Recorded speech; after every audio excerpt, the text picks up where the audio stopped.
Mindful கம்யூனிகேஷன்னா என்ன? உங்கள் friend வந்து ஒரு after a long day is tired and is frustrated with so many things and he is coming to you and he wanted to have a conversation with you. Step number 1, when somebody is having some issues and they wanted to discuss with you, you need to listen. First step என்ன? நம்ம அவங்க சொல்கிறத வந்து நல்லா கூர்ந்து கவனிக்கணும். நம்ம என்ன பதில் கொடுக்கலான்னு ரெடி ஆகக்கூடாது. Step number 2 is empathy. we need to put ourselves in their shoes.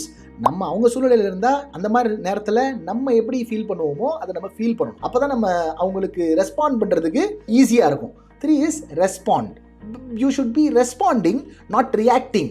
அவங்க சொன்னதுக்கு வந்து ரியாக்ட் பண்ணி பதில் கொடுக்காம நம்ம எல்லாத்தையும் உள்வாங்கி ரெஸ்பாண்ட் பண்ணணும். நம்ம ரெஸ்பாண்ட் பண்ணுறது வந்து ஒரு பாலமாக இருக்கணும், ஒரு தடையாக முட்டுக்கட்டையாக இருக்கக்கூடாது. சில பேர்கிட்ட நம்ம போய் பேசினாலே ரொம்ப அமைதியாக இருக்கிற மாதிரி, அவங்க கிட்ட பேசினாலே நமக்கு ஒரு அமைதி கிடைக்குது, அந்த மாதிரி நம்ம ஃபீல் பண்ணுறோம் இல்லையா?